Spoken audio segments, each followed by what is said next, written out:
ವರುಣ ಆರಾಧ್ಯ ಅವರಿಗೆ ಒಂದು ನಾನು ಮಾತು ಹೇಳ್ತೀನಿ, ಡೈವರ್ಸ್ ಆಗಿ ಹೋಗ್ತೀಯಾ, ನೀನು ಹಾಳಾಗಿ ಹೋಗ್ತೀಯಾ, ನೀನು ಹಂಗಾಗಿ ಹೋಗ್ತೀಯಾ. ನೀವು ನಮ್ಮ ಫ್ರೆಂಡ್ಸು, ನೀವೊಂದು ನಮ್ಮ ಫ್ಯಾಮಿಲಿ ಅಂತ ಭಾವಿಸ್ತೀವಿ, ನೀವು ಶತ್ರುಗಳು ಅಂತ. ಈಗ ಅವರ ಗೋಲೆ ಬೇರೆ ಇರುತ್ತೆ, ಇವ್ರ ಗೋಲೆ ಬೇರೆ ಇರುತ್ತೆ, ಅವ್ರ ಅನಿಸಿಕೆನೇ ಬೇರೆ ಇರುತ್ತೆ. ಯಾರು ನೋಡಬೇಕು? ಅಮ್ಮ ಎಷ್ಟು ದಿನ ಇರ್ತಾರೆ, ಅಕ್ಕನ ಮದುವೆ ಆಗಿದೆ, ಅವ್ರಿಗೊಂದು ಬಾಳ ಸಂಗಾತಿ ಅಂತ ಬೇಕಲ್ವಾ.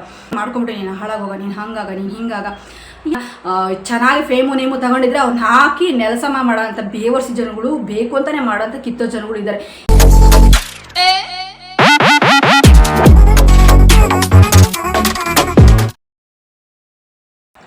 Hi friends, welcome back to my YouTube channel Rani Kannada vlogs. ಎಲ್ಲರೂ ಹೇಗಿದ್ದೀರಾ? ಐ ಹೋಪ್ ನೀವೆಲ್ಲರೂ ಕೂಡ ತುಂಬಾ ಚೆನ್ನಾಗಿದ್ದೀರಾ ಅಂತೇಳಿ. ಫ್ರೆಂಡ್ಸ್, ಏನು ಗೊತ್ತಾ, ನಿಮ್ಮ ಮುಂದೆ ನಾನು ಒಂದು ಟಾಪಿಕ್ನ ಜೊತೆಗೆ ಬಂದಿರೋವಂಥದ್ದು. ಇವತ್ತು ಯಾವುದೇ ಒಂದು ವ್ಲಾಗ್, ಡೈಲಿ ವ್ಲಾಗ್ ಅಥವಾ ಯಾವುದೇ ಒಂದು ಟ್ರಾವೆಲ್ ವ್ಲಾಗ್ ಯಾವುದೂ ಅಲ್ಲ. ಇವತ್ತು ಒಂದು ಟಾಪಿಕ್ ಯಾಕೆ ಅಂತಂದರೆ, ಮನುಷ್ಯರಿಗೆ ಮನುಷ್ಯತ್ವ ಇದ್ಕೊಂಡು ಏನಾದರೂ ಮಾಡ್ತಾರೋ ಅಥವಾ ಈ ಕಮೆಂಟ್ಸ್ಗಳನ್ನ ಅಥವಾ ಏನು ಮನುಷ್ಯತ್ವ ಮರೆತೇ ಮಾತಾಡ್ತಾರೋ ಗೊತ್ತಿಲ್ಲ. ಒಬ್ರಿಗೆ ಮನಸ್ಸಿಗೆ ನೋವು ಕೊಡಬೇಕು ಅಂತಂದರೆ ಅವರಿಗೆ ಖುಷಿ, ಎಷ್ಟು ಖುಷಿ ಅಂದರೆ ಅವ್ರ ಪ್ರಾಣ ಹೋದ್ರೂ ಅವರಿಗೆ ಸಮಾಧಾನ ಆಗಲ್ಲ, ಅವ್ರ ಜೀವ ಅವ್ರು ತಗೊಳ್ಳೋವರೆಗೂ ಬಿಡಲ್ಲ. ಹಂಗೆ ಮಾಡಿ ಒಂದು ಕಪಲ್ಸ್ನ ದೂರ ಮಾಡಿಬಿಟ್ರು. ಎಲ್ಲರಿಗೂ ಗೊತ್ತು ಏನಪ್ಪ ಅಂತಂದರೆ, ಈ ಚಂದನ್ ಹಾಗೆ ನಿವೇದಿತಾ ಈ ಒಂದು ಜೋಡಿನೂ ಕೂಡ ಹಿಂಗೆ ಬ್ಯಾಡ್ ಕಮೆಂಟ್ಸಿಂದ ಅವ್ರೇನೋ ಅವ್ರ ಹೊಟ್ಟೆ ಪಡಿ. ಇವಾಗಿನ ಒಂದು ಲೈಫ್ ಸ್ಟೈಲ್ ಹೆಂಗಿದೆ ಅಂತಂದರೆ, ಇವಾಗ ಗಂಡನೂ ದುಡಿಬೇಕು, ಹೆಂಡ್ತಿನೂ ದುಡಿಬೇಕು ಅನ್ನೋ ಥರ ಇದೆ. ಯಾಕಂದರೆ ಎಲ್ಲದೂ ಕೂಡ ಇವಾಗ ಸ್ಟ್ಯಾಂಡರ್ಡ್, ಎಲ್ಲದೂ ಕೂಡ ಒಂದು ವೈಫೈ ಜೀವನದಲ್ಲಿ ಹೋಗ್ತಾ ಇರುವಾಗ ಇಬ್ಬರು ದುಡಿಬೇಕು ಅನ್ನೋಂಥ ಒಂದು ಟಾಪಿಕ್ ಬಂದಾಗ ಅವರು ಇದು ಟಿ ವಿ ಶೋನಲ್ಲಿ ಬರಬೇಕಾಗಿತ್ತು. ಅದಕ್ಕೆ ಅವರು ಒಪ್ಪಿಗೆ ಕೊಟ್ಟು ಕಳಿಸಿದ್ದು ಆಯಿತು. ಅದ್ರ ಮೇಲೆ ಕಮೆಂಟ್ಸು, ಬ್ಯಾಡ್ ಕಮೆಂಟ್ಸು, ಅದಕ್ಕಿದ್ದಕ್ಕೆಲ್ಲ ಸಂಬಂಧ ಕಟ್ಟಿ ಅಥವಾ ತುಂಬಾ ಅವಮಾನ ಆಗೋ ಥರ ಗಂಡ ಹೆಂಡ್ತಿಗೆ, ಅದರಲ್ಲೂ ಈ ಥರ ಎಲ್ಲ ತುಂಬ ಅವರಿಗೆ ಅವಮಾನ ಆಗೋ ಥರ ಮಾತಾಡಿ ಅವರಿಬ್ಬರು ದೂರ ಮಾಡಿದ್ದು ಆಯಿತು. ಇನ್ನೂ ಈ ಜನಕ್ಕೆ ಸಮಾಧಾನ ಆಗಿಲ್ಲ. ಗಂಡ ಹೆಂಡ್ತಿ ಅಷ್ಟೋ ಒಂದು ಕೋಟಿಗಟ್ಟಲೆ ಖರ್ಚು ಮಾಡಿ, ಸಾವಿರ ಲಕ್ಷಗಟ್ಟಲೆ ಖರ್ಚು ಮಾಡಿ ಮದುವೆ ಆಗಿರೋಂಥ ಸಂಬಂಧನ ಮುರಿದ್ರೂ ಈ ಒಂದು ಬ್ಯಾಡ್ ಜನಗಳಿಗೆ ಅಂದರೆ ಈ ಬ್ಯಾಡ್ ಕಮೆಂಟ್ ಹಾಕೋ ಜನಗಳಿಗೆ ಸಮಾಧಾನ ಆಗಿಲ್ಲ. ಬರೀ ಬಟ್ಟೆ ಬಗ್ಗೆ ಕಮೆಂಟ್ ಹಾಕೊಂಡು ಕೂತ್ಕೊತಾರೆ, ಇಲ್ಲಾಂದರೆ ಯಾರು ಚೆನ್ನಾಗಿರ್ತಾರೋ ಅವ್ರ ಬಗ್ಗೆ ಒಂದು ಕೆಟ್ಟದಾಗ ಮಾತಾಡ್ತಿದ್ರೆ ಸಮಾಧಾನ ಆಗಲ್ಲ. ಅದೇ ಥರ ಈಗ ಒಂದು ಜೋಡಿ ಪಾಪ ಅದೇನು ಅಂತಂದರೆ, ಇಂಚೆ ತಿಳಿದೇನೋ ಲವ್ ಮಾಡಿರ್ತಾರೆ, ತುಂಬ ಚಿಕ್ಕ ಏಜಲ್ಲಿ ಲವ್ ಮಾಡಿರ್ತಾರೆ, ಅವ್ರಿಗೆ ಅಂಡರ್ಸ್ಟ್ಯಾಂಡಿಂಗ್ ಅಂತ ಆಗಿಲ್ಲ. ಆದಮೇಲೆ ಅವರು ದೂರ ಆಗಿದ್ದಾರೆ. ಈಗ ಅವರ ಗೋಲೆ ಬೇರೆ ಇರುತ್ತೆ, ಇವ್ರ ಗೋಲೆ ಬೇರೆ ಇರುತ್ತೆ, ಅವ್ರ ಅನಿಸಿಕೆನೇ ಬೇರೆ ಇರುತ್ತೆ, ಇವ್ರ ಅನಿಸಿಕೆನೇ ಬೇರೆ ಇರುತ್ತೆ. ಅದು ಮ್ಯಾಚ್ ಆಗದೆ ಕಾರಣ, ಅವ್ರಿಗೆ ಅಂಡರ್ಸ್ಟ್ಯಾಂಡಿಂಗ್ ಆಗದೆ ಕಾರಣ ದೂರ ಆಗಿರೋದು ತಪ್ಪು. ಇವರಿಗೆ, ಈ ಜನಗಳಿಗೆ ದೂರ ಆದಮೇಲೆ ಆಯಿತು, ಒಂದಷ್ಟು ದಿನ ಅಲ್ಲಿಗೂ ಸುಮ್ಮನಿದ್ರು. ಬ್ಯಾಡ್ ಕಮೆಂಟ್ಸ್ ಅಷ್ಟಾಗಿ ಅವ್ರ ಬಾಯಿಂದ ನಾನು ಕೇಳೋದು ಕಮ್ಮಿ. ಬ್ಯಾಡ್ ಕಮೆಂಟ್ಸ್ ಬರ್ತಿದ್ದಾವೆ ಅಂತೇಳಿ. ಯಾರು ಅಂತಂದರೆ ವರುಣ ಆರಾಧ್ಯ ಅವರು. ಇವರ ಒಂದು ವ್ಲಾಗಲ್ಲಿ ನಾನು ಕೇಳೋದು ಕಮ್ಮಿ ಬ್ಯಾಡ್ ಕಮೆಂಟ್ಸ್ ಬಗ್ಗೆ. ಇವಾಗ ಒಂದು ಹುಡುಗಿ ಸೆಟ್ ಮಾಡಿಕೊಂಡು ಅಥವಾ ಅವರ ಒಂದು ಲೈಫಿಗೆ ಒಂದು ಜೋಡಿ ಅಂತ ಬಂದ ಮೇಲೆ ಇವಾಗ ಬ್ಯಾಡ್ ಕಮೆಂಟ್ಸ್. ಯಾಕೆ ಯಾರು ಇವಾಗ ಅಲ್ಲ ಫ್ರೆಂಡ್ಸ್, ನೀವೆಂಥ ಜನ ಅಲ್ಲ, ಬ್ಯಾಡ್ ಕಮೆಂಟ್ಸ್ ಆಗ್ತಿರಲ್ಲ. ಈ ಗಂಡ ಹೆಂಡ್ತಿ ಚೆನ್ನಾಗಿರೋಂಥ ಕುಟುಂಬಕ್ಕೇ ಇನ್ನೊಂದು ಮದುವೆ ಮಾಡಿಸಿ ಇವ್ರಿಗೂ ಅಂಥ ಸಾಕಷ್ಟು ಜನ ಇದ್ದಾರೆ. ಅವ್ರನ್ನ ಯಾರು ಹಿಡಿದು ಇದು ಮಾಡೋರಿಲ್ಲ. ಅದು ಹಾಳಾಗಲಿ, ಅದು ಬೇಡ, ಬಿಟ್ಟಾಕಿ, ಆ ವಿಷಯನೇ ಬೇಡ. ಏನಂತಂದರೆ, ಅವರು ಚಿಕ್ಕ ಒಂದು ಏಜಲ್ಲಿ ಲವ್ ಮಾಡಿದ್ದಾಯಿತು, 1-2 ವರ್ಷ. ಇವಾಗ ಲಿವಿಂಗ್ ಟುಗೆದರ್ ಅಂತೇಳಿ ಇದು ಮಾಡ್ತಾರೆ. ಏನು ಅಂತಂದರೆ, ಮದುವೆ ಹಾಕಿಂತ ಮುಂಚೆ ಒಬ್ಬರನ್ನೊಬ್ಬರು ಅರ್ಥ ಮಾಡ್ಕೋಬೇಕು ಅಂತೇಳಿ 1-6 ತಿಂಗಳು, ವರ್ಷ ಅವರು ಸಂಸಾರ ಮಾಡಿದಷ್ಟೇ ಇರುತ್ತೆ ಅವರ ಒಂದು ವರ್ತನೆ ಅಥವಾ ಲೈಫ್ ಸ್ಟೈಲ್ ಅಂತಲೇ ಹೇಳ್ಬೋದು. ಹಂಗಿರುತ್ತೆ. ಅವರು ಹೊಂದಿಕೆ ಆಗಿತ್ತು ಅಂದರೆ, ನಾವು ಲಿವಿಂಗ್ ಟುಗೆದರಲ್ಲಿ ಇದ್ದೀವಿ ಅಂತಂದರೆ ಯಾರೂ ಮಾತಾಡಲ್ಲ. ಅವಾಗಿದ್ದು ನಮಗೆ ಅಡ್ಜಸ್ಟ್ ಆಗಿಲ್ಲ ಅಂದರೆ ದೂರ ಆದರೆ ಯಾರೂ ಮಾತಾಡಲ್ಲ. ಅದ್ರ ಬಗ್ಗೆ ಒಂದು ಪಿನ್ ಪಾಯಿಂಟ್ ಅಷ್ಟು ಹೊರಗಡೆ ಯಾರ್ದು ಬರೋದೇ ಇಲ್ಲ. ಅಂಥದ್ದು ಎಷ್ಟು ಸಾವಿರ ಇರ್ತವೆ ಲಿವಿಂಗ್ ಟುಗೆದರ್ ಹುಡ್ಕೊಂಡು ಹೋದರೆ. ಅಡ್ಜಸ್ಟ್ ಆಗಿಲ್ಲ ಅಂದರೆ ಇವರು ಲವ್ ಮಾಡ್ತೀವಿ ಅಂತ ಒಂದು ನ್ಯೂಸ್ ಮಾಡಿದರು ಅಥವಾ ಬ್ಲಾಗಲ್ಲಿ, ಮೊಬೈಲಲ್ಲಿ ಎಲ್ಲ ಕಾಣಿಸ್ಕೊಂಡ್ರು. ಇದು ಒಂದು ದೊಡ್ಡ ತಪ್ಪಾಗ್ಬಿಟ್ಟಿದೆ. ಇವಾಗ ಜನ ಕಣ್ಣಿಗೆ ಬಿದ್ದುಬಿಡ್ತಲ್ಲ, ಈಗ ಹಾಕೊಂಡು ರುಬ್ಬುತ್ತಾ ಇದ್ದಾರೆ. ಅಷ್ಟೊಂದು ಆ ಒಂದು ಮನುಷ್ಯ ಏನು ತಪ್ಪು ಮಾಡಿದ್ರು. ನಾನು ವರುಣವ್ರ ಬಗ್ಗೆನೇ ಮಾತಾಡ್ತಾ ಇಲ್ಲ, ನಾನು ವರ್ಷದ ಬಗ್ಗೆನೇ ನಾನು ಮಾತಾಡ್ತಾ ಇಲ್ಲ, ನಾನು ಇವ್ರ ಪರನೇ ಮಾತಾಡ್ತಾ ಇಲ್ಲ, ನಾನು ಅವ್ರ ಪರನೂ ಮಾತಾಡ್ತಾ ಇಲ್ಲ. ನಾನು ನ್ಯಾಯವಾಗಿ ಮಾತಾಡ್ತೀರ ಅಂತ. ಯಾಕಂದರೆ ನನಗೂ ಕೂಡ ಬ್ಯಾಡ್ ಕಮೆಂಟ್ಸ್ ಬರ್ತವೆ. ಈ ಬ್ಯಾಡ್ ಕಮೆಂಟ್ಸ್ ಮಾಡ್ತಾರಲ್ಲ, ಅದ್ರ ನೋವು ಆ ಬ್ಯಾಡ್ ಕಮೆಂಟ್ಸ್ ತೊಗೊಂಡವರಿಗೆ ಮಾತ್ರ ಗೊತ್ತಿರುತ್ತೆ. ಯಾವ ಥರ ಈ ಜನಗಳು ನೋವಾಗೋ ಥರ ಮಾತಾಡ್ತಾರೆ, ಅವ್ರಿಗೆ ಈ ಥರ ಕಮೆಂಟ್ ಹಾಕಿದರೆ ಹೆಂಗೆ ನೋವಾಗುತ್ತೆ ಅನ್ನೋದನ್ನ ಅರಿವಿಕ್ಕೊಂಡೇ ಮಾಡ್ತಾರೆ, ಅರಿವಿಲ್ದಲ್ಲೇ ಮಾತಾಡ್ತಾರೆ, ಗೊತ್ತಿಲ್ಲ. ಹಾಕ್ತಾರಲ್ವ, ಇವರು ಬಾಯಿ ಬಿಟ್ಟು ಹೇಳ್ಕೊಂಡ್ಮೇಲೂ ಇವರು ಜನಗಳು ಸುಮ್ಮನೆ ಆಗ್ತಿಲ್ಲ. ಅಂದರೆ ಏನು ಮಾಡಿದ್ದಾರೆ ಅಂಥದ್ದು, ವರುಣವ್ರು ಏನು ಮಾಡಿದಾರೋ ನನಗೆ ಗೊತ್ತಿಲ್ಲ. ಯಾಕೆ ಅಂತಂದರೆ, ಹುಡುಗಿ ಅವರು ಒಪ್ಪಂದಿಗೆ ಮೇಲೆ ಒಂದು ಪೊಲೀಸ್ ಸ್ಟೇಷನಲ್ಲೋ ಅಥವಾ ದೊಡ್ಡ ಸಮೂಹದಲ್ಲೋ ಅವರು ದೂರ ಆಗಿದ್ದಾಯಿತು ಅಂದರೆ ಇನ್ನು ಅದು ಪುಣ್ಯ ಅಥವಾ ಹುಡುಗಿ ಲೈಫು ಉಳ್ಕೊಂತು ಅಂತಲೇ ಹೇಳ್ಬೋದು.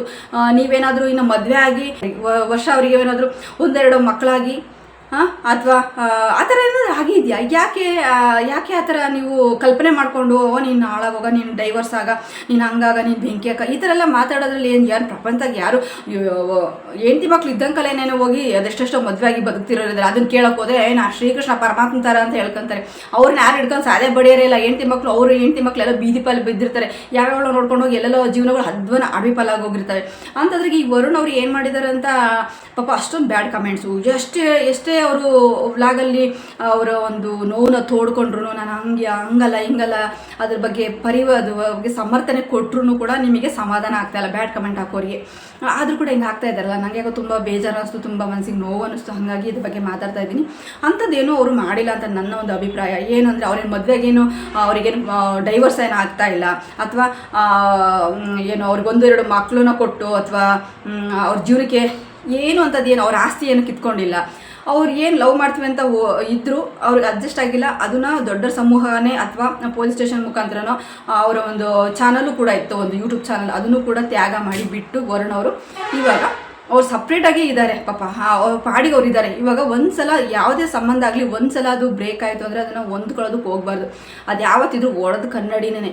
ಅದ್ರ ಮೇಲೆ ಅದು ಒಡೆದೋಯ್ತು ಕನ್ನಡಿ ಅಂತೇಳಿ ಅವ್ರು ಹಂಗೆ ಇರೋದಕ್ಕೆ ಅವ್ರಿಗೂ ಕಷ್ಟ, ಸುಖ, ನೋವು, ನಲಿವು, ದುಃಖ, ಸಂಕಟ ಎಲ್ಲ ಇರ್ತವೆ ಲೈಫಲ್ಲಿ. ನಿಮಗಿದ್ದಂಗೆ ಅವ್ರಿಗೂ ಇರ್ತವೆ, ನಮಗೂ ಇರ್ತವೆ, ಆಯಿತಾ? ಎಲ್ರಿಗೂ ಇದ್ದಂಗೆ. ಅದನ್ನು ಯಾರು ನೋಡಬೇಕು? ಅಮ್ಮ ಎಷ್ಟು ದಿನ ಇರ್ತಾರೆ, ಅಕ್ಕನ ಮದುವೆ ಆಗಿದೆ, ಅವ್ರಿಗೊಂದು ಬಾಳ ಸಂಗಾತಿ ಅಂತ ಬೇಕಲ್ವ? ಅವರೊಂದು ಹುಡುಗಿ ಇಷ್ಟಪಟ್ಟಿದ್ದಾರೆ, ಒಂದು ಹುಡುಗಿನ ಚೂಸ್ ಮಾಡ್ಕೊಂಡಿದ್ದಾರೆ, ಮದುವೆ ಆಗ್ತಾರೆ. ಅದನ್ನು ನಿಮ್ಮ ಎಲ್ಲ ಒಂದು ಫ್ಯಾನ್ಸ್ ಏನಿದ್ದಾರಲ್ವ, ಅಥವಾ ಇವ್ರು ನಿಮ್ಮ ಏನು ಅವ್ರನ್ನ ಬ್ಲಾಗ್ಸ್ ಎಲ್ಲ ನೋಡೋವಂಥ ಒಂದು ಅಭಿಮಾನಿಗಳು ದೇವರು ಏನಿದ್ದೀರಲ್ವ, ಅವ್ರ ಮುಂದೆ ಪ್ರತಿಯೊಂದೂ ಅವ್ರು ಹೇಳ್ಕೊಳ್ಳುವಾಗ ಈ ಒಂದು ದೊಡ್ಡ ಮ್ಯಾಟ್ರನ್ನ ಹೆಂಗೆ ಮುಚ್ಚಿಡೋದಕ್ಕಾಗುತ್ತೆ ಹೇಳ್ಕೊಂಡಿದ್ದಾರೆ. ಅದಕ್ಕೆ ಏನಪ್ಪ ಅದ್ರ ಜೊತೆಗೆ ಗುಂಪನ್ನ ಗೋವಿಂದ ಅನ್ನೋ ಥರ ಬ್ಯಾಡ್ ಕಮೆಂಟ್ಗಳು ಹಾಕೋದು ಜನಗಳು. ಏನು ಯಾರನ್ನ ತೆಗಿಬೇಕು ಅಂತಲೇ ಇರ್ತೀರ, ಅಥವಾ ಯಾರಿಗಾನ ನೋವು ಮಾಡಿದ್ರೆ ನಿಮಗೆ ಎಷ್ಟು ಖುಷಿ. ಈಗ ನಿಮಗೆ ಸಮಾಧಾನ ಆಯಿತಾ? ಚಂದನ್ ಅವರು ಹಾಗೆ ನಿವೇದಿತಾ ಗೌಡ ಅವರು ದೂರ ಆಗಿ ಅವ್ರ ಲೈಫ್ನ ಮುರಿದಿದ್ದಾಯ್ತು. ಈಗ ಅವ್ರು ಇತ್ತೊಬ್ಬರಾಗಿ ಅವ್ರು ಇರೋದು ನೋಡಿದ್ರೆ ನಿಮ್ಗೆ ಖುಷಿ, ಸಂತೋಷ ಆಗುತ್ತೆ. ಇವಾಗ ಪಾಪ ಹುಡುಗ ಲೈಫ್ ಲಾಂಗ್ ಒಂಟಿಯಾಗಿರ್ಬೇಕಾ, ಲವ್ ಮಾಡ್ದ ಅಥವಾ ಲವ್ ಮಾಡಿದ್ರು ಅನ್ನೋ ಒಂದು ಕಾರಣಕ್ಕೆ ಒಂಟಿಯಾಗೆ ಇದ್ದು ಬಿಡ್ಬೇಕಾ? ಯಾಕೆ ಅವ್ರ ಮದುವೆ ಆಗಬಾರ್ದ? ಅವ್ರ ಲೈಫ್ನ ರೂಪಿಸ್ಕೋಬಾರ್ದ? ಇವಾಗ ವರ್ಷವ್ರೇನೋ ಹೋಗ್ಲಿ, ವರ್ಷವ್ರಿಗೆ ಅನ್ಯಾಯ ಆಗಿದೆ ಅಂತಂದರೆ ಅವ್ರು ಏನಾದರೂ ತೀರಾ ಡಿಪ್ರೆಷನ್ಗೆ ಹೋಗಿ, ನಾನು ಅವ್ರ ಬಗ್ಗೆ ನಾನು ಕೆಟ್ಟದಾಗ ಹೇಳ್ತಲ್ಲ. ಈಗ ಅವ್ರಿಗೂ ಇಷ್ಟ ಇಲ್ಲ ಅಂತಲೇ ವರ್ಷವ್ರು ದೂರ ಇರೋದು. ನಾನು ವರ್ಷವ್ರ ಪರನೂ ಮಾತಾಡ್ತಿಲ್ಲ, ಇವ್ರ ಪರನೂ ಮಾತಾಡ್ತಿಲ್ಲ. ಒಬ್ಬರು ಒಂದು ಗಂಡ ಹೆಂಡತಿ ಅಥವಾ ಒಂದು ಲೈಫ್ನ ಕಟ್ತಾ ಇದ್ದಾರೆ ಅನ್ನುವಾಗ, ಅಥವಾ ಒಂದು ಜೋಡಿ ಅಂತ ಒಪ್ಪಿಗೆ ಮೇಲೆ ಹಾಕ್ತಾ ಇದ್ದಾರೆ ಅಂದ, ಒಂದು ಜೋಡಿ, ಒಂದು ಲೈಫ್, ಒಂದು ಮದುವೆ ಅಂತ ಒಂದು ಕ್ರಿಯೇಟ್ ಆಗ್ಬೇಕಾದ್ರೆ ನೀವು ತಲೆಯೆಲ್ಲ ಮಾತಾಡೋದು ಅಥವಾ ತಲೆಯೆಲ್ಲ ಕಮೆಂಟ್ಸ್ ಹಾಕೋದು ಮಾಡ್ತೀರಾ? ನನಗಂತೂ ಗೊತ್ತಾಗಲ್ಲ. ಈಗ ವರ್ಷವ್ರಿಗೆ ಏನಂತ ಅನ್ಯಾಯ ಆಗಿದೆ, ಏನು ಅವ್ರೇನು ಡಿಪ್ರೆಷನ್ಗೆ ಹೋಗಿ ನಾನು ವರುಣವ್ರು ಇಲ್ಲದೆ ನಾನೇ ಬದುಕೋದಿಲ್ಲ ಅಂತ ಏನು ಹಠ ಬಿದ್ದು ಕುಂತು ನಾನು ಊಟ ತಿಂಡಿ ಎಲ್ಲ ಬಿಟ್ಟು ನಾನು ಯಾವ ಬ್ಲಾಗು ಮಾಡ್ತಿಲ್ಲ, ನನ್ನ ಪರಿಸ್ಥಿತಿ ಏನೋ ಅನ್ನೋ ಥರ ಇದ್ದಾರೆ. ಇಲ್ಲ, ಅವರು ಆರಾಮಾಗಿ ಇದ್ದಾರೆ. ಇವ್ರು ಬೇಡ ಅಂತಲೇ ಮನಸ್ಸಿಗೆ ನೋವಾಗಿ ದೂರ ಇರೋದು. ಇವಾಗ ಅವ್ರಿಗೂ ಇವ್ರ ಮೇಲೆ ಮನಸ್ಸಿಲ್ಲ, ವರುಣವ್ರ ಮೇಲೆ ಮನಸ್ಸಿಲ್ಲ. ಯಾರಿಗೆ? ವರ್ಷವ್ರಿಗೂ ಕೂಡ ವರುಣವ್ರ ಮೇಲೆ ಮನಸ್ಸಿಲ್ಲ. ವರುಣವ್ರಿಗೂ ಕೂಡ ವರ್ಷವ್ರ ಮೇಲೆ ಮನಸ್ಸಿಲ್ಲ. ಅದು ಮದುವೆ ಆಗದಲ್ಲೇ ಆಗಿರೋಂಥದ್ದು. ಅದನ್ನು ನಿಮಗೆ ಅಷ್ಟೊಂದು ಪ್ರೀತಿ, ಅಕ್ರ ನೋವು ಅಥವಾ ಅವ್ರ ಬಗ್ಗೆ ಕಾಳಜಿ ಇತ್ತು ಅಂತಂದರೆ ಆ ಒಂದು ಬ್ರೇಕ್ ಆಗಿರೋದಕ್ಕೆ ಅಥವಾ ಅವ್ರ ಸಂಸಾರ ಅಥವಾ ಆ ಹುಡುಗಿ ಲೈಫ್ ಹಾಳಾಗ್ತಿದೆ, ಈ ಹುಡುಗನ ಜೀವನ ಹಾಳಾಗ್ತಿದೆ, ಒಬ್ರಿಗೊಬ್ರು ಇರಲೇಬೇಕು, ಪರ್ಟಿಕ್ಯುಲರ್ ಅವರು ಬೇರೆಯವ್ರನ್ನ ಯಾರನ್ನೂ ಒಪ್ಕೊಳ್ಳಂಗಿಲ್ಲ ಅನ್ನೋ ಥರ ಇತ್ತು ಅನ್ನೋಗಿದೆ. ಅವರೇ ಮದುವೆ ಆಗಿಲ್ಲ, ಮದುವೆಗೆ ಅವ್ರಿಗೆ 2-3 ಮಕ್ಕಳಾಗಿಲ್ಲ. ಹಂಗೂ ಇತ್ತು ಅಂದರೆ ಅವ್ರು ಒಪ್ಪಿಗೆ ಮೇಲೆ ಅವ್ರು ಇರ್ತಾರೆ ಬಿಡಿ. ಹಂಗೂ ಆ ಹುಡುಗಿ ಅವಳೇ ಬೇಕು ಅಥವಾ ಅವರೇ ಬೇಕು ವರ್ಷ ಅವ್ರು ಅನ್ನೋಂಗಿದ್ರೆ ಅವರು ವರುಣವರು ಅಥವಾ ಅವರಿಬ್ಬರು ಅವರೇ ಮದುವೆ ಆಗ್ತಾರೆ, ಅವರಿಬ್ಬರೇ ಆಗ್ತಿದ್ರು. ಈಗ ಅದು ಆಗದೇ ಇರೋ ಅಂಥ ಒಂದು ಕಲ್ಪನೆಯನ್ನು ಮಾಡ್ಕೊಂಬಿಟ್ಟೆ, ನೀನು ಹಾಳಾಗೋಗ, ನೀನು ಹಂಗಾಗ, ನೀನು ಹಿಂಗಾಗ. ಯಾಕೆ ಈ ಥರ ನೀವು ಬ್ಯಾಡ್ ಕಮೆಂಟ್ ಆಗ್ತಾ ಇದ್ದೀರಾ? ಏನು ಸಿಗುತ್ತೆ ನಿಮಗೆ ಈ ಥರ ಬ್ಯಾಡ್ ಕಮೆಂಟ್ ಹಾಕೋದ್ರಲ್ಲಿ? ಪಾಪ ಹುಡುಗ ಏನು ತಪ್ಪು ಮಾಡಿದ್ದಾನೆ ಅಂತದ್ದು, ಏನು ತಪ್ಪು ಮಾಡಿದ್ದಾನೆ? ಅನ್ಯಾಯ ಆದಮೇಲೆ ಅನ್ಯಾಯ ಅನುಭವಿಸ್ತಾ ಇದ್ದಾನೆ. ಪಾಪ ತಂದೆ ಇಲ್ದಂಗೆ ಆಗೋಯ್ತು. ಅದಾದಮೇಲೆ ಈ ಒಂದು ಲಾಕ್ಡೌನಲ್ಲಿ ತಂದೆ ಕಳ್ಕೊಂಡಿದ್ದಾದ ನಂತರ ಅದ್ಯಾವುದೋ ಒಂದು ಇವಾಗ ಮನೆ ಅಂತ ಮಾಡಿಕೊಂಡು ಲಕ್ಷದ ಅದ್ರದ್ದು ಎಡವಟ್ಟಾಗೋಯ್ತು. ಅವರು ನೋವು ಮೇಲೆ ನೋವು, ಅವ್ರಿಗೂ ಅವ್ರದ್ದು ಒಂದು ಫ್ಯಾಮಿಲಿ ಅಂತ ಇದೆ, ಅವ್ರದ್ದೊಂದು ಜೀವನ ಅಂತ ಇದೆ. ಅವ್ರನ್ನ ನೆಮ್ಮದಿಯಾಗಿರೋದಕ್ಕೆ ಬಿಡಿ. ಯಾರಿಗೂ ಯಾಕೆ ಬ್ಯಾಡ್ ಕಮೆಂಟ್ ಹಾಕ್ತೀರಾ? ಅವರು ಹೇಳ್ಕೊಳ್ಳೋದು ನೋಡಿದರೆ ಎಷ್ಟು ನೋವಾಗುತ್ತೆ ಪಾಪ ಅಲ್ವಾ? ಅವರು ನಿಮ್ಮ ಬಗ್ಗೆ ಯಾರ ಬಗ್ಗೆನಾದರೂ ಕೆಟ್ಟದಾಗ ಮಾತಾಡಿದ್ದಾರೆ, ಯಾರ ಬಗ್ಗೆನಾದರೂ ಒಂದು ಕೆಟ್ಟದಾಗೆ ಏನಾದ್ರು ಆಶಿಸ್ತಾರೆ ಅವರು. ಇಲ್ಲ, ಅವ್ರ ಲೈಫ್ ಅವ್ರದ್ದೇನಿದೆ ಅವ್ರದ್ದು ಅಷ್ಟು ನೋಡ್ಕೊಂಡು ಅವರಿದ್ದಾರೆ ಬ್ಲಾಗ್ ಮಾಡ್ಕೊಂಡು. ಆ ಥರ ಎಲ್ಲ ಮಾತಾಡೋದ್ರಲ್ಲಿ ಏನು ಸಿಗಲ್ಲ. ದಯವಿಟ್ಟು ಅವ್ರಿಗೆ ಹಂಗೆ ಮಾತಾಡೋದಕ್ಕೆ ಹೋಗ್ಬಿಡಿ. ಅವ್ರ ಪಾಡಿಗೆ ವರ್ಷವ್ರು ಕೂಡ ಆರಾಮ್ಸೆ ಇದ್ದಾರೆ. ವರ್ಷವ್ರು ಕೂಡ ಅವರು ಒಂದು ಮದುವೆ ಅನ್ನೋ ಒಂದು ವರ್ಡನ್ನು ಕೇಳ್ಪಟ್ಟಿದ್ದೀನಿ ಅವ್ರ ಬ್ಲಾಗಲ್ಲಿ. ನಾನು ಅವ್ರ ಬ್ಲಾಗ್ ಜಾಸ್ತಿ ರೆಗ್ಯುಲರ್ ನೋಡಲ್ಲ, ಹಂಗಂತ ಅವ್ರಿಗೇನು ಗೊತ್ತಿಲ್ಲದೆ ನೀನು ಮಾತಾಡ್ತಿದ್ಯಾ ಅಂತ ನೀವು ಅಂದ್ಕೊಳ್ಳೋದಾದರೆ ಅವ್ರು ಆರಾಮೇ ಇದ್ದಾರೆ. ಬಟ್ ಅವರ ಒಂದು ವ್ಲಾಗ್ ನೋಡಿದರೆ ಗೊತ್ತಾಗುತ್ತೆ ಅವ್ರು ಆರಾಮಿದ್ದಾರೆ, ಅವರು ಚೆನ್ನಾಗಿದ್ದಾರೆ. ಏನು ವರ್ಣವ್ರು ಇಲ್ಲದೆ ಇರೋದಕ್ಕಾಗೋದಿಲ್ಲ ಅನ್ನೋಂಥದ್ದೇನಿಲ್ಲ. ಅವ್ರು ಕಂಪ್ಲೀಟ್ ಅವರು ದೂರ ಆಗಿದ್ದಾರೆ ಇವರಿಬ್ರು. ಆದಮೇಲೆ ಇವ್ರ ಲೈಫ್ ಇವ್ರಿಗೆ, ಅವ್ರ ಲೈಫ್ ಅವರಿಗೆ. ಈಗ ವರುಣ್ ಅವರು ನೆಮ್ಮದಿಗಿರೋದಕ್ಕೆ ಬಿಡಿ, ನೀನೇನು ಇಷ್ಟು ಹಠಪಟ್ಟು ಹೇಳ್ತೀಯ, ನಿಂಗೆ ಹಾಗೆ ಹೆಂಗೆ ಅನ್ಬೋದು, ನೀವೀಗ ಹೇಳ್ಬೋದಲ್ವಾ, ನೀವು ಬ್ಯಾಡ್ ಕಮೆಂಟ್ ಹಾಕ್ಬೋದು. ಅದ್ರ ಬಗ್ಗೆ ನಾನು ಮಾತಾಡಬಾರ್ದಾ? ಅಥವಾ ವರುಣ್ ಅವ್ರ ಪರವಾಗಿ ನಾನು ಮಾತಾಡ್ಬೋದಾ? ಒಂದು ಅಕ್ಕನ ಸ್ಥಾನದಲ್ಲಿ, ಒಂದು ತಂಗಿ ಸ್ಥಾನದಲ್ಲಿ ನಾನು ಮಾತಾಡ್ಬೋದಲ್ವಾ? ನನಗೂ ಒಬ್ಬ ತಮ್ಮ ಈ ಥರ ಒಂದು ಕೇಳ್ಬರ್ತಾಯಿದ್ದೆ, ನಾನು ಮಾತಾಡ್ತಿದ್ದೆ ಅಲ್ವಾ. ನನ್ನ ತಮ್ಮ ಅಂತ ನಾನು ಭಾವಿಸ್ಕೊಂಡು ನಾನು ಹೇಳ್ತೇನೆ, ನಾನು ಕೂಡ ಯೂಟ್ಯೂಬರ್ ಆಗಿ ನನಗೂ ಮಾತಾಡೋ ಹಕ್ಕಿದೆ. ಒಬ್ರಿಗೆ ಅಲ್ಲಿ ಅನ್ಯಾಯ ಆಗ್ತಿದೆ, ಬ್ಯಾಡ್ ಕಮೆಂಟ್ಸ್ ಆಗ್ತಿದೆ. ಅನ್ಯಾಯ ಅಂದರೆ ಬ್ಯಾಡ್ ಕಮೆಂಟ್ಸ್ ಹಾಕಿದ್ರೆ ಏನು ತಪ್ಪು ಮಾಡಿದ್ರೆ ಅಂತ ಒಂದು ಅನ್ಯಾಯದ ಮಾತಾಡ್ತಾರೆ. ನೀವು ಒಬ್ಬರು ಮಾತಾಡಿದ್ರೆ ಇನ್ನೊಬ್ರು 4 ಜನ ಕೂತ್ಕೊಂಡು ಅದನ್ನೇ ಮಾತಾಡ್ತಾರೆ. 4 ಜನ ಮಾತಾಡೋದು 8 ಜನ ಆಗುತ್ತೆ, 8 ಜನ 16 ಜನ ಆಗುತ್ತೆ, ಹಂಗೆ ಬೆಳೀತಾ ಹೋಗುತ್ತಲ್ವಾ. ಏನು ತಿಳಿದಲೇ ಒಬ್ಬರು ಮಾತಾಡ್ತಿದ್ದಾರೆ ಅಂತ ಅಂದಾಗ ಅದನ್ನು ಜೆ ಅಂದ್ಕೊಂಡು ಹೋಗೋ ಜನ ಇರಬೇಕಾದ್ರೆ ನಾನು ಯಾಕೆ ಮಾತಾಡ್ಬೋದು ಅಂತ ನನಗೆ ಅನ್ನಿಸ್ತು. ಅದಕ್ಕೆ ಅವ್ರ ಬಗ್ಗೆ ಮಾತಾಡಿದೆ. ದಯವಿಟ್ಟು ಅವ್ರನ್ನ ಬದುಕೋದಕ್ಕೆ ಬಿಡಿ, ಪಾಪ ಅವ್ರು ಯಾರಿಗೇನು ಅನ್ಯಾಯ ಮಾಡಿಲ್ಲ. ಅವ್ರದ್ದೊಂದು ಸುಂದರವಾದ ಫ್ರೆಂಡ್ಶಿಪ್ ಇದೆ, ಎಷ್ಟು ಚೆನ್ನಾಗಿದೆ ಗೊತ್ತಲ್ವ. ನನಗೆ ತುಂಬ ಇಷ್ಟ ಅವ್ರ ಫ್ರೆಂಡ್ಶಿಪ್ಪು. ನನ್ನ ಮಗಳಿದ್ದಾಳಲ್ಲ ಕುಕು, ನನ್ನ ಕುಕು ಯಾವಾಗಲೂ ನೋಡ್ತಾ ಇರ್ತಾಳೆ ಸಮೀರ್ ವ್ಲಾಗ್, ತುಂಬ ಇಷ್ಟಪಟ್ಟು ಪ್ರೀತಿಯಿಂದ ನೋಡ್ತಾ ಇರ್ತಾಳೆ. ಅವ್ರದ್ದೆಲ್ಲ ವ್ಲಾಗ್ ಅವ್ರದ್ದು, ಮತ್ತು ಈ ವರುಣ್ ಆರಾಧ್ಯ ಅವ್ರದ್ದು, ಮತ್ತು ಇವರು ಶ್ರವಣ್ ಬ್ರೋ ಅವ್ರದ್ದು, ಅವರೆಲ್ಲ ಒಂದು ಗೂಡಿ ಇರ್ತಾರಲ್ಲ, ಒಂದು ಆ ಫ್ರೆಂಡ್ಶಿಪ್ ನೋಡೋದು ಖುಷಿ ಆಗುತ್ತೆ. ಅವ್ರು ಎಷ್ಟು ಖುಷಿಯಾಗಿರೋದಕ್ಕೆ ಬಿಡಿ, ಅದು ನೋಡಿ ಕಲ್ತ್ಕೊಳ್ಳಿ ಚೆನ್ನಾಗಿರೋದನ್ನ. ನೀವು ನಿಮಗೆ ಒಳ್ಳೆಯದನ್ನ ಅಷ್ಟೇ ಚೂಸ್ ಮಾಡ್ಕೊಳ್ಳಿ, ನಿಮ್ಗೆ ಇಷ್ಟ ಆಗೋದನ್ನು ಮಾಡೋದಕ್ಕೆ ಹೋಗ್ಬಿಡಿ. ಹಂಗಂತ ನಾನು ಎಲ್ಲದನ್ನು ನೀವು ಕಾಪಿ ಹೊಡೀರಿ ಅಂತ ನಾನು ಹೇಳ್ತಿಲ್ಲ. ಒಳ್ಳೆಯದನ್ನ ಇಷ್ಟಪಟ್ಟು ಒಳ್ಳೆಯದನ್ನು ಆಯ್ಕೆ ಮಾಡಿ ತೊಗೊಳ್ಳಿ. ಅವ್ರು ಏನೇ ಮಾಡಿದ್ರು ನೀವು ಮಾಡಬೇಕು ಅಂತ ಏನಿಲ್ಲ, ಆಯಿತಾ? ಅದು ಒಳ್ಳೆಯದನ್ನು ಮಾಡಿದರೆ ನೀವು ಒಳ್ಳೆಯದನ್ನು ಅಕ್ಸೆಪ್ಟ್ ಮಾಡ್ಕೊಂಡು, ಕೆಟ್ಟದ್ದು ಮಾಡಿದರೆ ಒಂದು ಮಾತು ಹೇಳಿ, ಅವ್ರಿಗೆ ಗೊತ್ತು ಅವ್ರಿಗೆ ಅದನ್ನ ಹೆಂಗೆ ತೊಗೋಬೇಕು ಏನು ಅನ್ನೋದು. ಅವ್ರಿಗೂ ಒಂದು ಕಷ್ಟ ಸುಖ ಅಂತ ಇರುತ್ತೆ, ಅಥವಾ ಅವ್ರಿಗೊಂದು ಮನಸ್ಸು ಅಂತ ದೇವ್ರು ಕೊಟ್ಟಿದ್ದಾನೆ, ಅವ್ರ ಲೈಫ್ ಅಂತ ಇದೆ, ಬುದ್ಧಿ ಜ್ಞಾನ ಎಲ್ಲನೂ ಇದೆ. ಅವರಿಗೆ ಸಪ್ರೇಟಾಗಿ ಬಿಟ್ಬಿಡಿ. ಅವ್ರೇನು ಯಾರೇನು ಪ್ರಪಂಚ ಏನು ಹಾಳು ಮಾಡ್ತಾ ಇಲ್ಲ, ಅವ್ರದ್ದೊಂದು ಲೈಫ್ ಅಂತ ಕಟ್ಕೊಳಕ್ಕೆ ಹೋಗ್ತಾ ಇದ್ದಾರೆ. ದಯವಿಟ್ಟು ಅವ್ರನ್ನ ಬಾಳೋದಕ್ಕೆ ಬಿಡಿ. ಯಾಕೆ ಬ್ಯಾಡ್ ಕಮೆಂಟ್ಸ್ ಆಗ್ತೀರಾ? ಬದುಕೋದಕ್ಕೆ ಬಿಡಿ. ಮದುವೆ ಆಗೋದಕ್ಕೆ ನೆಮ್ಮದಿಯಾಗಿ ಮದುವೆ ಆಗಿ ಹುಡುಗಿ ಜೊತೆ ಜೀವನ ಮಾಡ್ಲಿಕ್ಕೆ ಬಿಡಿ. ಯಾಕೆ ಆ ಹುಡುಗಿ ಮದುವೆನೇ ಆಗದಲ್ಲ? ಇವಾಗ ನೀವು ಈ ಒಂದು ಜೋಡಿನ ನೀವು ಬ್ರೇಕ್ ಮಾಡ್ತಿದ್ದು ಸರಿ ಇದೆ. ಮದುವೆನೇ ಆಗದಲ್ಲೇ ನೀನು ಡೈವರ್ಸ್ ಆಗಿ ಹೋಗ್ತೀಯಾ, ನೀನು ಹಾಳಾಗಿ ಹೋಗ್ತೀಯಾ, ನೀನು ಹಂಗಾಗಿ ಹೋಗ್ತೀಯಾ? ನೀವು ಮಾತಾಡ್ಬೋದು, ಏನೋ ಅನಿವಾರ್ಯ. ಅವ್ರಿಗೆ ಒಬ್ರಿಗೊಬ್ರು ಒಪ್ಕೊಂಡು ಅವರು ದೂರ ಆಗಿದ್ದಾರೆ, ಅದ್ರಲ್ಲಿ ಅನ್ಯಾಯ ಏನು ಬಂತು? ಇವಾಗ ಅವ್ರು ವರ್ಷ ಲೈಫ್ ನೋಡ್ಕೊತಾರೆ. ಅವ್ರು ಒಂದು ಮದುವೆ ಆಗ್ತಾರೆ, ಇವರು ಒಂದು ಮದುವೆ ಆಗ್ತಾರೆ, ಅವರೆಲ್ಲ ಆರಾಮ್ಸೆ ಚೆನ್ನಾಗಿದ್ದಾರೆ. ನೀವ್ಯಾಕೆ ಅದೇನೋ ಮಾಡ್ದಾರ ಪಾಪ ಆಡ್ದಾರ ಬಾಯಿಗೆ ಅಂತೇಳಿ ನೀವ್ಯಾಕೆ ಪಾಪ ಕಟ್ಕೊತಾ ಇದ್ದೀರಾ? ನಿಮ್ಮ ನೀವು ಮದುವೆ ಆದ ತಕ್ಷಣ ಡೈವರ್ಸ್ ಆಗೋಗ್ಬಿಡ್ತೀಯಾ, ನೀನು ಹಂಗಾಗ್ತೀಯಾ, ನೀನು ಹಿಂಗಾಗ್ತೀಯಾ? ಉಫ್, ಅಯ್ಯಪ್ಪ ಏನು ಜನಗಳು ನೀವು, ಏನು ಜನಗಳು ಅಂತನಾ? ಅಯ್ಯಪ್ಪ, ಇಷ್ಟೊಂದು ನಿಮಗೆ ಕೆಟ್ಟು ಮನಸ್ಸಿತ್ತು ಅಂತಂದರೆ ಆ ಕೆಟ್ಟತನನ ನಿಮ್ಮ ಲೈಫಲ್ಲೇ ಆ್ಯಡ್ ಮಾಡ್ಕೊಳ್ಳಿ. ಗೊತ್ತಾಗುತ್ತೆ ನೀವು ಇನ್ನೊಬ್ಬರಿಗೆ ಅನ್ನೋದು, ಒಬ್ಬರಿಗೆ ಕೆಟ್ಟದಾಗಲಿ ಅಂತ ಹಾರೈಸೋದು, ಅದನ್ನು ಮಾಡೋದಕ್ಕಿಂತ ನಿಮ್ಮ ಲೈಫಿಗೆ ನೀವು ಮಾಡಿಕೊಂಡು ನೋಡಿ, ಆಯಿತಾ? ಏನು ನಿಮ್ದು ಹೆಂಗಿರುತ್ತೋ ಗೊತ್ತಿಲ್ಲ, ಬ್ಯಾಡ್ ಕಮೆಂಟ್ಸ್ ಹಾಕೋದು ನಿಮ್ದು ಹೆಂಗಿರುತ್ತೋ ಗೊತ್ತಿಲ್ಲ. ಬಂದ್ಬಿಟ್ಟು ಇವರು ಹೆಂಗೋ ವ್ಲಾಗ್ ಮಾಡಾಕ್ತಾರೆ ಅಂತ ಹೇಳ್ಬಿಟ್ಟು ಸಿಕ್ಕಿದೆ ಒಂದು ಚಾನ್ಸ್ ಅಂತ ಹಾಕೊಂಡು ಇಷ್ಟುದ್ದದ್ದು ಇನ್ನೂ ಅದನ್ನೇ ಹಾಕ್ತಾ ಇರೋದು. ಮನೆ ಹಾಳು ಮಾಡಿಕ್ಬಿಡ್ತಾರೆ, ಯಾರು ವ್ಲಾಗೇ ಮಾಡಬಾರ್ದು, ಆ ಥರ ಮಾಡಿಕ್ಬಿಡ್ತಾರೆ ಈ ಒಂದು ಬ್ಯಾಡ್ ಕಮೆಂಟ್ ಹಾಕೋಕ್ಕೆ ಕೆಟ್ಟ ಜನಗಳು. ಎಲ್ಲರೂ ಹೇಳ್ತಿಲ್ಲ, ಸುಮಾರು ಜನಗಳಿದ್ದಾರೆ. ಒಂದು ಏನು ಗೊತ್ತಾ, ಬೇಕು ಅಂತಲೇ ಮಾಡೋಂಥ ಕಿತ್ತೋದು ಬೇವರ್ಸಿ ಜನಗಳು ಇದ್ದಾರೆ. ಬೇಕು ಅಂತಲೇ ಮಾಡೋಂಥವ್ರು ಹೇಳ್ಬೇಕಂದ್ರೆ ಸಮೀಪದಲ್ಲೇ ಇರೋಂಥ ಬೇವರ್ಸಿಗಳೇ ಮಾಡ್ತಾ ಇರ್ತಾರೆ. ಅವ್ರೇನು ಗೊತ್ತಾ, ಅವ್ರು ಹಾಳಾಗೋಗ್ಲಿ ಅಂತ ಹಾರೈಸರು. ಅವರು ಅದು ಏನು ನಾನು ನೋಡಿಲ್ಲ, ಕೇಳಿಸ್ಕೊಳ್ಳಿಲ್ಲ, ಮಾತಾಡಿಲ್ಲ ಅಂತ ಇದ್ರೂ ಕೂಡ ಅವ್ರಿಗೆ ಸಮಾಧಾನ ಆಗಲ್ಲ. ಅವ್ರು ಯಾವಾಗ ನೋವು ಸಂಕಟ ಅಂತ ತೋಡ್ಕೊಂಡಷ್ಟು ಅವರು ಜೋರು ಮಾಡ್ತಾ ಇರ್ತಾರೆ. ಅದನ್ನು ಜೋರು ಮಾಡೋಂಥದ್ದು ಜಾಸ್ತಿ ಈ ಜನಗಳು. ನಾನು ಹೇಳೋದೇನಪ್ಪ ಅಂತಂದರೆ, ಈ ವರುಣ ಆರಾಧ್ಯವರಿಗೆ ನಾನು ಮಾತು ಹೇಳ್ತೀನಿ. ಏನಂದ್ರೆ ದಯವಿಟ್ಟು ಈ ಬ್ಯಾಡ್ ಕಮೆಂಟ್ಸ್ ಬಗ್ಗೆ ನೀವು ತಲೆನೇ ಕೆಡಿಸ್ಕೊಬೇಡಿ, ಇಗ್ನೋರ್ ಮಾಡಿ ನಿಮ್ಮ ಪಾಡಿ ನೀವಿರಿ. ಅವು ಇರೋದೇನು ಗೊತ್ತಾ, ಯಾರನ್ನ ಜೀವನ ಹಾಳು ಮಾಡೋದಕ್ಕೆ, ಯಾರನ್ನ ಚೆನ್ನಾಗಿ ನೇಮು ತಗೊಂಡಿದ್ರೆ ಅವ್ರನ್ನ ಹಾಕಿ ನೆಲಸಮ ಮಾಡೋಂಥ ಬೇವರ್ಸಿ ಜನಗಳು, ಬೇಕು ಅಂತಲೇ ಮಾಡೋಂಥ ಕಿತ್ತೋ ಜನಗಳು ಇದ್ದಾರೆ. ಇವಾಗ ವರ್ಷನಿಗೂ ಅನ್ಯಾಯ ಆಗಿಲ್ಲ, ವರುಣವ್ರಿಗೂ ಅನ್ಯಾಯ ಆಗಿಲ್ಲ. ಅವರು ಇಬ್ಬರು ಒಪ್ಪಿಗೆ ಮೇಲೆ ಏನಾದರೂ ಅವರಿಬ್ಬರು ಲೈಫನ್ನ ಅಥವಾ ಅವರಿಬ್ಬರು ಮ್ಯಾರೇಜ್ ಆಗ್ತಾರೆ, ಮದುವೆ ಆಗ್ತಾರೆ ಅಂದರೆ ಅದು ಬೇರೆ ಪ್ರಶ್ನೆ. ಇಷ್ಟ ಇಲ್ಲದೆ ಅವರು ದೂರ ಆಗೋಗ್ಬಿಟ್ಟಿದ್ದಾರೆ. ಆಗಿರೋದು ನೀನು ಅನ್ಯಾಯಗಾರ, ನೀನು ಹಾಳಾಗೋಗ್ತೀಯ, ನೀನು ಹಂಗೆ ಹಿಂಗೆ, ನೀನು ಇವಳು ಮದುವೆ ಆದಮೇಲೆ ನೀನು ಇವಳು ಬಿಟ್ಬಿಡ್ತೀಯ. ಆವಾಗ ಹುಡುಗ ಅಂಥ ಹುಡುಗ ಅಲ್ವೇ ಅಲ್ಲ ಪಾಪ. ವರುಣ್ ಅವರು ಅಂಥ ಮನುಷ್ಯ ಅಲ್ಲ. ಅವ್ರು ನೋಡ್ರೆ ಮನುಷ್ಯನ ನೋಡೇ ಹೇಳ್ಬಿಡ್ಬೋದು ಈ ವ್ಯಕ್ತಿ ಹೆಂಗೆ ಅಂತ. ಆ ಒಂದು ಮುಗ್ಧ ಮಾತು, ಮುಗ್ಧ ಮನಸ್ಸು, ಅವ್ರ ಫ್ಯಾಮಿಲಿನ ಎಷ್ಟು ಇಷ್ಟಪಡ್ತಾರೆ, ಎಷ್ಟು ಪ್ರೀತಿ ಮಾಡ್ತಾರೆ. ಇನ್ನೊಂದು ಹೆಣ್ಣಿಗೆ ಮೋಸ ಮಾಡೋದಂಥ ಮನಸ್ಸು ಅವ್ರದ್ದು. ಏನೋ ಅನಿವಾರ್ಯ ಆಗಿದೆ, ಇದು ಆ ಕಡೆಯಿಂದ ಆಗಿದೆಯೋ ಈ ಕಡೆಯಿಂದ ಆಗಿದೆಯೋ, ಅನಿಸಿಕೆಗಳು ಮ್ಯಾಚ್ ಆಗಿಲ್ಲ, ಅಂಡರ್ಸ್ಟ್ಯಾಂಡಿಂಗ್ ಆಗಿಲ್ಲ, ಏನೋ ದೂರ ಆಗಿದ್ದಾರೆ. ಎಂಥರ ಲೈಫಲ್ಲೂ ಒಂದು ಲೈಫಲ್ಲಿ ಬಿರ್ಕು ಅಂತ ಬರುತ್ತೆ, ಆಗಿದೆ ಅವ್ರ ಮನುಷ್ಯ ಆಗಿದೆ. ಅದಕ್ಕೆ ಏನಾಗೆ ನೀನು ಹಾಳಾಗಿ ಹೋಗ್ತೀಯಾ, ನೀನು ಹಂಗಾಗ್ತೀಯಾ, ನೀನು ಹಿಂಗಾಗ್ತೀಯಾ ಅನ್ನೋದು ಅಷ್ಟು ಸರಿ ಇರಲ್ಲ. ಅದೆಲ್ಲ ನೀವು ಅಂದರೆ ಒಬ್ಬರಿಗೆ ಬ್ಯಾಡ್ ಕಮೆಂಟ್ಸ್ ಹಾಕೋರು ಅವ್ರನ್ನಂದರೆ ನಿಮಗೆ ಅದೆಲ್ಲ ಆಗೋದು, ಫಸ್ಟು ನಿಮಗೆ ಆಗೋದು. ಯಾರನ್ನ ನೀವು ಎಷ್ಟು ಕೆಟ್ಟದಾಗ ಆರೈಸ್ತೀರ ಅದು ಫಸ್ಟು ನಿಮಗೆ ಬಡಿಯೋದು. ರಿಪೀಟ್ ನೀವು ಆಕಾಶ ನೋಡಿ ಮೇಲೆ ಉಳ್ರಿ, ನೀವು ಅದು ರಿಪೀಟ್ ನಿಮ್ಮ ಮಕ್ಕಕ್ಕೆ ಬೀಳುತ್ತೆ. ಅದೇ ಥರನೇ ಇದು, ಒಬ್ಬರಿಗೆ ಕೆಟ್ಟದ್ದು ಬಯಸಿರೋದು ನಿಮಗೆ ಅದಾಗೋದು. ಅವರು ಅದೃಷ್ಟವಾಗಿ ಚೆನ್ನಾಗೇ ಇರ್ತಾರೆ. ನೀವು ಎಷ್ಟು ಕೆಟ್ಟದಾಗ ಹಾರೈಸ್ತೀರೋ ಅವ್ರು ಚೆನ್ನಾಗೇ ಇರ್ತಾರೆ ಅವರು.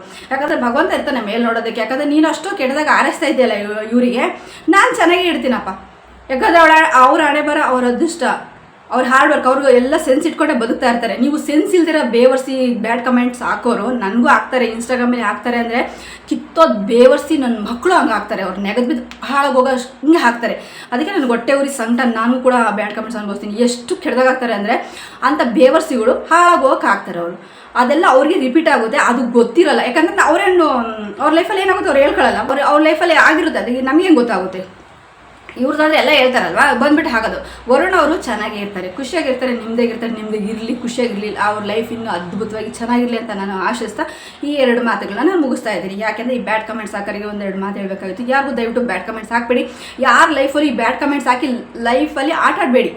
ನಾನು ಹೇಳೋದಿಷ್ಟೇ, ಅವ್ರ ಪಾಡಿಗೆ ಅವ್ರಿಗೆ ಇರೋದು ಬಿಟ್ಬಿಡಿ. ನೀವೇನು ಬಂದು ಅವ್ರಿಗೆ ಎಲ್ಲದೂ ನೀವು ಕಷ್ಟ ಸುಖ ನೋಡೋದಿಲ್ಲ. ಅವ್ರೇನೋ ಒಂದು ಒಳ್ಳೆಯದು ಕೆಟ್ಟದ್ದು ತಿಳ್ಕೊಂಡು ಬ್ಲಾಗ್ ಮಾಡೋರು ನಾವು ನಿಮ್ಮ ಜೊತೆ ಶೇರ್ ಮಾಡ್ಕೊತೀವಿ. ನೀವು ನಮ್ಮ ಫ್ರೆಂಡ್ಸು, ನೀವು ಒಂದು ನಮ್ಮ ಫ್ಯಾಮಿಲಿ ಅಂತ ಭಾವಿಸ್ತೀವಿ. ನೀವು ಶತ್ರುಗಳು ಅಂತ ನಾವು ಯಾವತ್ತೂ ಭಾವಿಸೋದಿಲ್ಲ. ನೀವು ಯಾಕೆ ನಮ್ಮ ಶತ್ರುಗಳು ಅಂತ ನೋಡ್ತೀರಾ? ನಿಮ್ಗೆ ಏನು ತೊಂದರೆ ಮಾಡಿದ್ದೀವಿ, ನಾನೇ ಆಯಿತು ಅಥವಾ vloggers, all in Karnataka vloggers ಏನು ನಾವು ಮಾಡಿದ್ದೀವಿ ಅಂತ ನೀವು ಬ್ಯಾಡ್ ಕಮೆಂಟ್ಸ್ ಹಾಕ್ತೀರಾ. ಯಾರಿಗಾಗಲೂ ಅಷ್ಟೇ, ಸೋನುಗೂ ಅಷ್ಟೇ ಪಾಪ, ಸೋನುಗಳಿಗೂ ಅಷ್ಟೇ, ನೀನು ಡಿಪ್ರೆಷನ್ಗೆ ಹೋಗ್ಬಿಟ್ಟಿದ್ಯಾ? ಅಯ್ಯೋ ದೇವ್ರೇ, ಏನು ಅವ್ರ ಮನಸ್ಸು, ಅವ್ರ ಮೈಂಡು, ಅವ್ರ ಪರಿಸ್ಥಿತಿ ಅವ್ರಿಗಿರುತ್ತೆ. ನಿಮಗೆ ಯಾಕ್ರಿ ಟೆನ್ಷನ್ನು? ಬ್ಯಾಡ್ ಕಮೆಂಟ್ ಆಗಿಬಿಟ್ರೆ ಏನು ಸಿಗುತ್ತೆ? ಅವ್ಳು ಯಾರಿಗೇನು ಅನ್ಯಾಯ ಮಾಡಿದಾಳೆ ಪಾಪ ಸೋನು? ಯಾರಿಗೇನು ಅನ್ಯಾಯ ಮಾಡಿದ್ದಾರೆ? ಆ ಹುಡುಗಿ ಪಾಪ ಅದೇ ಒಂದೇ ಹೆಂಗಲ್ ಬ್ಲಾಗ್ ಮಾಡ್ಕೊಂಡು ಚೆನ್ನಾಗಿ ಆಟ ಆಡ್ಕೊಂಡು ಖುಷಿಯಾಗೈತೆ. ಅದಕ್ಕೂ ಅದೇನು ಹತ್ರನೂ ಸಹಿಸಲ್ಲ, ಅದೂ ನಾಟಕ ಅಂತೀರ, ಅದಕ್ಕೂ ಡಿಪ್ರೆಷನ್. ಇದೆಲ್ಲ ಏನು ನಾಟಕ? ನಿನಗೂ ಡಿಪ್ರೆಷನ್ ಆಗುತ್ತಾ ಅಂತ ಕೇಳ್ತೀರಾ? ಯಾಕೆ ಅವ್ಳು ಮನಸ್ತಿ ಅಲ್ವಾ? ಸೋನು ಮನಸ್ತಿ ಅಲ್ವಾ? ಹೀಗೆಲ್ಲ ಮಾತಾಡೋದನ್ನ ದಯವಿಟ್ಟು ಬಿಟ್ಟು ವ್ಲಾಗರ್ಸ್ನ ವ್ಲಾಗ್ ಮಾಡಿಕೊಂಡು ಆರಾಮಾಗಿರೋದಕ್ಕೆ ದಯವಿಟ್ಟು ಬಿಟ್ಬಿಡಿ ಪ್ಲೀಸ್. ನಿಮ್ಮನ್ನ ಬೇಡ್ತಾ ಇದ್ದೀನಿ ಅಷ್ಟೇ. ಇನ್ಸ್ಟಾಗ್ರಾಮಲ್ಲಿ ಬಂದು ನನಗೂ ಕೂಡ ಅದೇ ಥರ ಬ್ಯಾಡ್ ಕಮೆಂಟ್ ಆಗ್ತೀರಾ, ಆಗಬೇಡಿ. ಅದು ನಾವು ಮೈಂಡಲ್ಲಿ ತೊಗೊಂಡಿದ್ದಿದ್ರೆ ನಾವು ಹಿಂಗೆ ಇಷ್ಟು ಆರಾಮಾಗಿ ಇರ್ತಿರಲ್ಲ. ನೀವು ಹುಚ್ಚರಾಗಿ ಹೋಗ್ತೀರ, ನೀವು ಬ್ಯಾಡ್ ಕಮೆಂಟ್ ಹಾಕೋರು ನೀವು ಹಾಳಾಗಿ ಹೋಗ್ತೀರೋ, ಹುಚ್ಚರಾಗಿ ಹೋಗ್ತೀರ ಅಷ್ಟೇ. ಬಾಯ್. 2 ಮಾತನ್ನ ಹೇಳಿ ಈ ವರುಣ್ ಅವ್ರಿಗೂ ಹಾಗೆ ಸೋನುಗೌಡ ಅವ್ರಿಗೂ ದಯವಿಟ್ಟು ನೀವಿಬ್ಬರು ನನ್ನ ಬ್ಲಾಗ್ನ ನೀವು ನೋಡ್ತಾ ಇದ್ದರೆ ಈ ಥರದಕ್ಕೆಲ್ಲ ತಲೆ ಕೆಡಿಸ್ಕೋಬೇಡಿ. ಮೈಂಡ್ಲಿ ಹಾರ್ಟ್ಲಿ ನೀವು ಸ್ಟ್ರಾಂಗ್ ಆಗಿರಿ ಅಂತ ನಿಮ್ಮಿಬ್ರಿಗೆ ಹೇಳ್ತಾ ಇವತ್ತಿನ ಬ್ಲಾಗ್ನ ಎಂಡ್ ಮಾಡ್ತಿದ್ದೆ. ಟೇಕ್ ಕೇರ್, ಬಾಯ್.